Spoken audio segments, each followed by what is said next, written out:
Sensex Nifty third consecutive day ఇవాళ plus అనుకోవచ్చు. ఒక రకంగా 5 lakh crores పెరిగింది ఒక రోజులో. చూడండి మార్కెట్ ఎంత బూస్ట్ ఇస్తే. ఇది అమిత్ షా ర్యాలీ అనుకోవచ్చు. ఆయన చెప్పిన తర్వాత ఇంత ర్యాలీ వచ్చింది అనుకోవచ్చు ఒక రకంగా. సో లాస్ట్ 2 months లో 5% అంటే 1000 పాయింట్స్ పడి మళ్ళీ రికవర్ అయింది.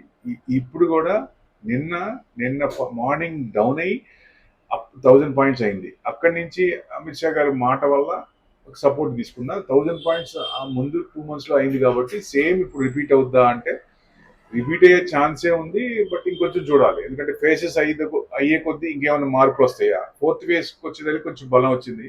5th 6th వచ్చేదానికి వాళ్ళకి పూర్తిగా నార్త్ సైడ్ నుంచి ఒక 100 సీట్లు పోతున్నాయి అంటే వచ్చే ఛాన్స్ ఉండదు. సో ఆ బలం వచ్చినప్పుడు ఇంకా మార్కెట్ బాగుంటుంది. సో డెఫినెట్ గా విక్స్ ఇవాళ తగ్గింది. కంటిన్యూస్ గా 11 days పెరిగి ఇవాళ తగ్గింది.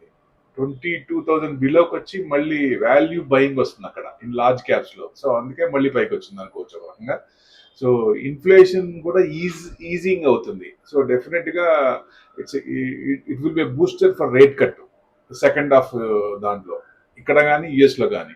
యుఎస్ లో కూడా ఇంకా ఉంది. వాళ్ళు అనుకున్న రేట్ 2%, మనం అనుకుంది 4%. మన ఇన్ఫ్లేషన్ 4.5 ఉంది. 4% కంటే కిందకి రావాలి. That's the difference. వాళ్ళకి 2% రావాలి, వాళ్ళకి 3 point చేంజ్ ఉంది.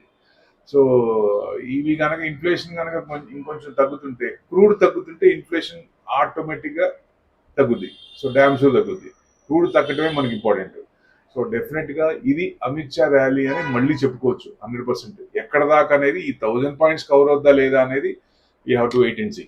సో డెఫినెట్ గా ట్రెండ్ అయితే medium to long term still is positive. మళ్ళీ నెగిటివ్కి వెళ్ళింది, మళ్ళీ టర్న్ అయింది. సో డెఫినెట్ గా బాగానే ఉండొచ్చు. అంటే లాస్ట్ 2 months కవర్ అయింది, ఇప్పుడు కవర్ అవుద్దా లేదా అనేది ఒక question. So let us wait and see. Thank you very much.